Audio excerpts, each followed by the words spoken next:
Hello YouTube and welcome to another exciting jet ski video. After what seems like months of tearing the X2 apart, I'm finally ready to start adding some pieces on.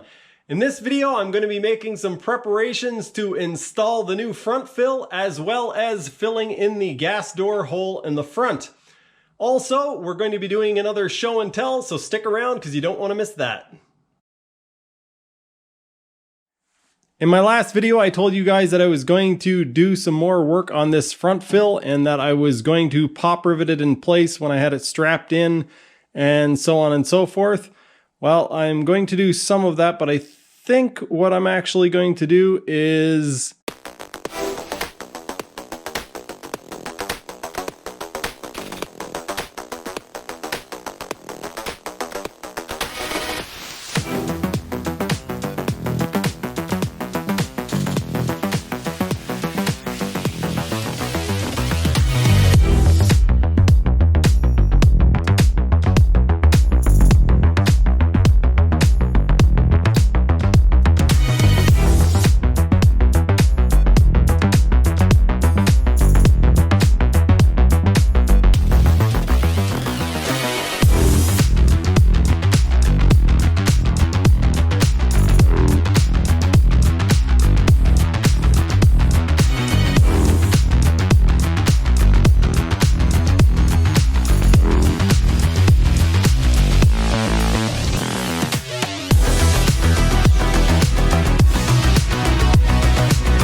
I've decided that I'm going to go for it and start riveting this in place. I wouldn't call this the point of no return, but I definitely better make sure that I get this right. So what I'm going to do, I've got these little pieces of aluminum and I'm going to start a few inches forward of this point, and I'm going to do that so that this point remains flexible so that I can bend that down further after. And at 10 inches I'm going to put my first fastener. I'm going to fasten it down here and I'm going to fasten it all the way up to the front.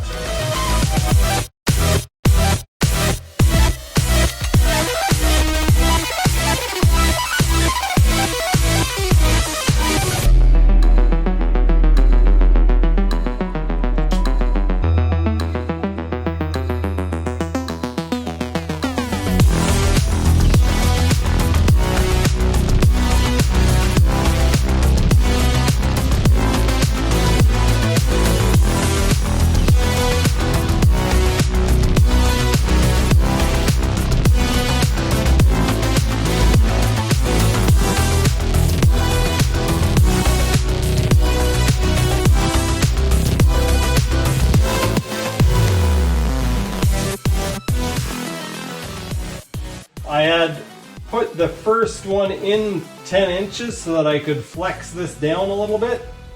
And then I decided to actually move it in another 3 inches. So it's 13 inches from the first rivet to here. So that will allow me to flex this into place. So I'm going to release the straps, see what happens. I assume it's going to lift up quite a bit on the back. And that's actually going to allow me to get in here and shave some of this material down. So it's actually a good thing if it springs up on the back. Through this area, I'm hoping that it doesn't move. So I'm going to release this one first. Actually, I can see it's loose already, so yeah. It's not going to move through the front. So that is good. Now, it should move at the back.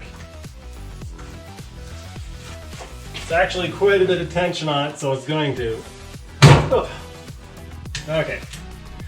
Didn't actually move quite as much as I thought it might, but it moved enough so that I can actually get in there with a saw blade or something and take care of it. It is a new day and I have cling wrap wrapped around my sleeves because they hang down, and when I use this tool especially, the dust shoots back into my sleeve and then I've got days worth of itchy arms. I'm going to taper back some of this, and then I'm going to drill some holes and try gently pulling this down with some bolts. The reason why I'm not using pop rivets for this part is because I would have to do it all in one step, and I don't want to do that. I want to basically trim back, use some bolts, and pull it down. If I hear any cracking occurring, then maybe I will decide to trim back this edge a little bit. Inside of there are motor mounts and all sorts of other stuff. What I need to do is figure out exactly where this piece is in relation to where it is underneath so that I can drill up through and miss all of the stuff that I don't want to hit. I did a little bit of sanding off camera. I went in and cut this edge back. It was to about here before. I cut it back just to give this a little bit more time or room to transition. So I'm going to try tightening this down again and see how it goes. There's going to be a lot of this. It's probably going to take 6 or 7 tries to actually get it to the point where I want it. But then I'll have it where I want it.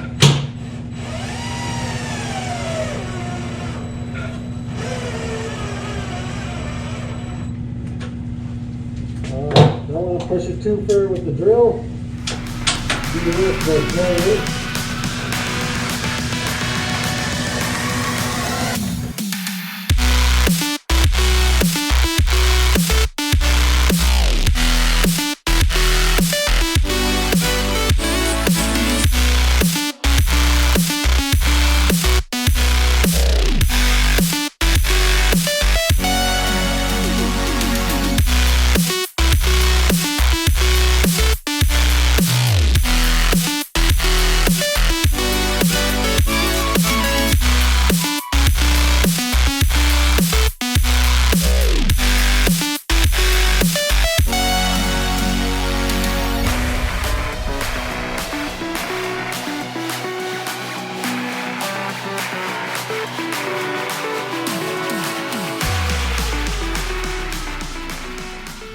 Well, I did it. It went way better, way easier than I thought it would. I know it's not perfect, but you can see this is actually touching. So this fiberglass is actually touching right here. It's very close to touching all the way across, and this doesn't line up perfect, so I'm obviously going to have to taper in there. But as I mentioned in my last video, I actually want to do that just to build up some extra strength underneath the motor mounts anyway. So that's going to help with that. This will make a nice transition because I can just step off the edge of that and taper off down here.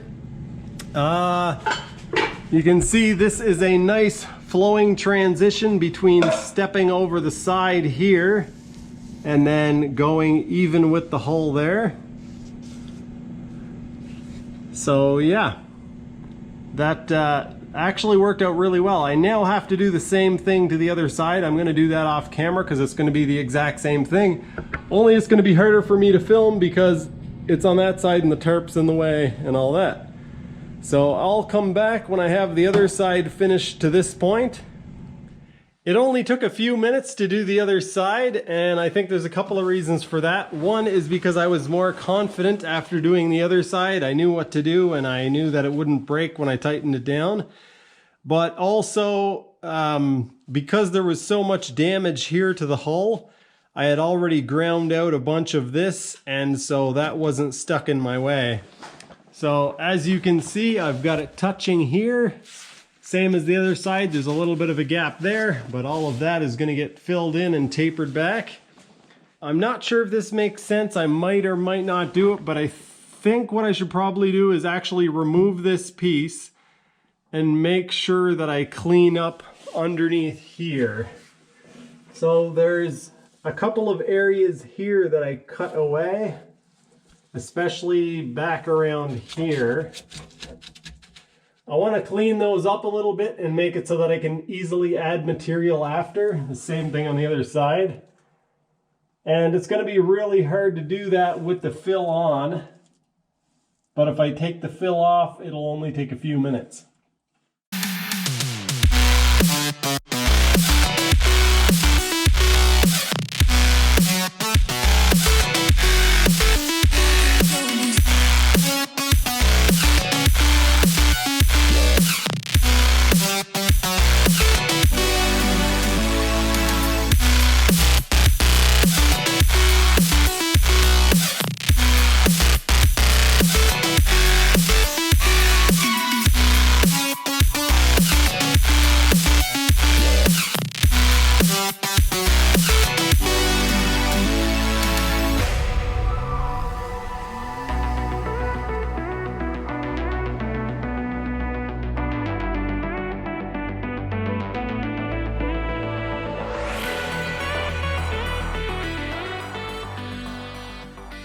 After removing a bunch of material from around these areas, I decided to leave this piece in place because I need a place to bolt the back of the front fill into.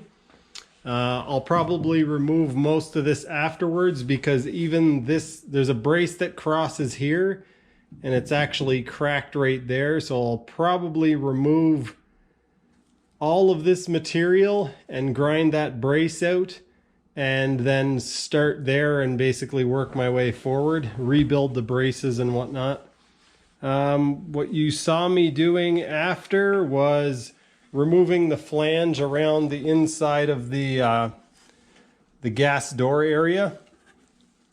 This is going to get filled in, and I'm thinking now that it makes a whole lot more sense to patch some of these areas while the bottom is off. It gives me really good access. I think I might have talked about this in an earlier video, but this is where my surf brace bolts on the hood hinge bolts. And so because they take compression load, the load gets pushed on it this way. I'm actually going to make sure that this is quite a solid piece, and I'm going to build some bracing into the backside of that as well. It's going to be a whole heck of a lot easier to do that now than it is after this whole front is put back together. So I think what I'm going to do next is actually clean this up, rough it up, and then get my material ready to start laying glass. I think this is the perfect time to segue into our second edition of Jet Ski Show and Tell, and that is because Bernardo was the one that actually gave me the idea to use the piece of plastic on the outside of the hull. I was going to get BJ to 3D print me a piece that I could put on the outside, or the inside rather, and build up to it. Bernardo sent me a comment and then email with some photos showing how he had done it. So let's get into his photos. This is a pretty sad looking X2 that he rescued from almost certain destruction. He then came up with a very interesting way of hanging it from the rear bow eye and supporting it from the front on a couple of pieces of wood. This gave him very easy access to the inside of the gas door area, so he was able to fiberglass it up really nice. Here we can see a photo of the area after it's finished except for painting. Much like mine, it had some trauma in this area and it was tore up quite badly. What makes me really happy about this photo is that he took his time and he obviously did a nice job on this. He removed some material, he cleaned it up very nice, and he added some extra reinforcement. Here we have a picture of the inside of his engine bay. And I can really appreciate that gold because it's one of the colors that I was considering doing the 1100 engine. This is a really cool idea, and I think it's really smart for anybody who runs in salt water. He runs some male air fittings on the outside of his ski, on the outlets, the telltales or pissers, whatever you want to call them. And that way he can have a hose hooked up to his garden hose and just plug it into the side of his jet ski, and it flushes out the engine. And then he can also run some air through it to blow it out. Here we have the last two photos of his X2. This one of it sitting pretty on the dock, and I will just shut up and let you guys enjoy this next one. All talking, your team bluff it. My squad, we all dream crush it. We ain't rushing, no discussion. All I know He also has this other very interesting project, which is an SX650 with X2 steering. I hope that we get to see more photos and possibly a video of this contraption. That is going to do it for this edition of Jet Ski Show and Tell. I hope you guys enjoyed it. If you did, please let me know in the comments. Also, feel free to send me photos of your jet skis or your projects. I will leave my email in the description below. Well, that's going to do it for this one. I actually made a little bit more progress than I'm showing in this video, but I didn't want it to be too long and I didn't want to chop it up into a bunch of small pieces that didn't make sense. The next video is probably going to be mostly time-lapse with music over it and a little bit of me adding my 2 cents. Laying fiberglass takes quite long and isn't very interesting to watch in real time, but I think it's actually pretty neat when you time-lapse it, speed it up, and watch it go down. It's pretty almost mesmerizing. Anyway, I'll try to get that video out fairly quickly because I already have the footage from it. And the good news is that now that I'm kind of into the swing of laying epoxy, I think it'll go fairly quickly. I still think it's going to take a couple of weeks for me to get all the patchwork and to get the, I always want to call it a nose fill, the front fill. I guess it is a nose fill in a way. I think it's going to take quite a while for me to do that because there is a ton of work. I also think after doing these patches, I think that very likely I'm going to end up having to get a lot more fiberglass. So I'll have to get on that. Anyway, that is going to do it for this one. Thank you guys for watching and I'll see you next time.